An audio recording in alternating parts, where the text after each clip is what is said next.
Hello, everyone. Let's discuss this question from October-November 2024, variant 1-1. This question is from the study that was conducted by Hassett et al., monkey toy preferences. This question number one collectively is of 5 marks, and this is divided into three different parts. So without any further ado, let's begin. This first part over here, which is a 1 mark question, this says, in the study by Hassett et al., monkey toy preferences, a sample of monkeys from a troop of 135 was used.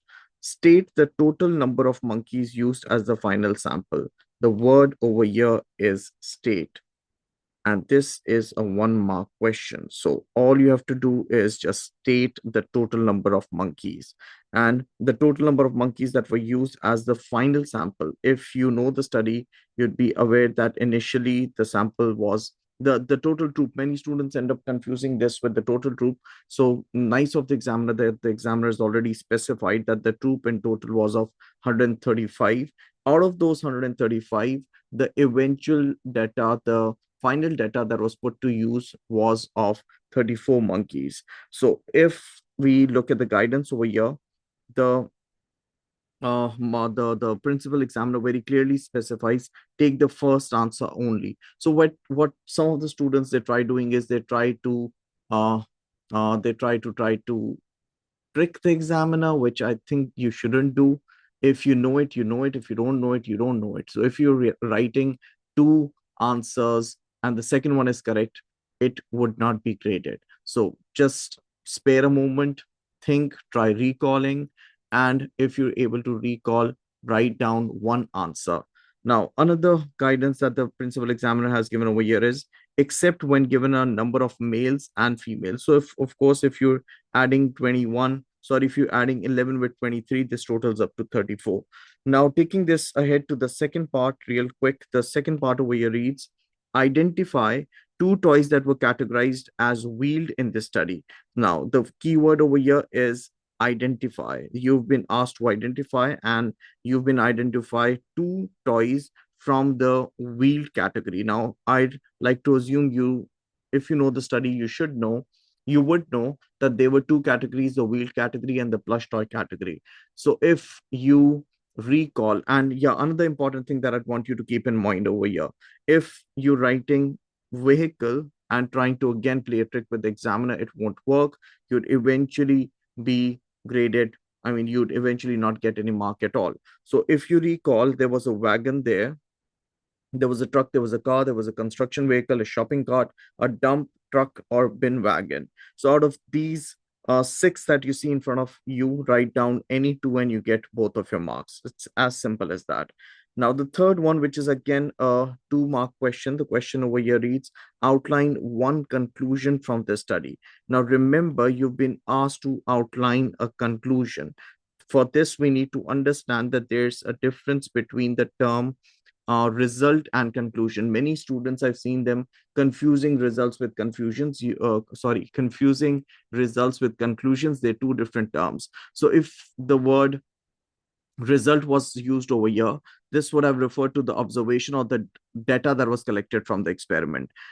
In Hassett's study, for example, the result showed that the male monkey spent more time playing with masculine toys that were, for example, a truck as compared to female monkeys where they preferred feminine toys such as the plush toys that were there.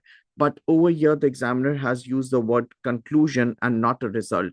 Conclusion over here is, or conclusion in general, whenever you get a question where you've been asked to write down the conclusion of a particular study, it has to be the interpretation of those results that explaining the significance of those results. For instance, if I talk about this particular study that was conducted by Hassett et al., in this study, the conclusion was that the biological factors, such as we could say hormones or brain differences, may have influenced toy preferences rather than socialization, which again suggests that some gender based behaviors might be innate rather than solely learned from the environment. Now, having a quick look at the example over here, toy preference in monkeys reflects hormonally influenced behavioral or cognitive biases which are affected by social pressures or processes. Now you write this complete thing, you get a 2 on 2. There's nothing that is holding you back from scoring full marks over here. Whereas if you would have written toy preference in monkeys is influenced by hormones and social pressure, you would have received 1 mark. I'll explain you why.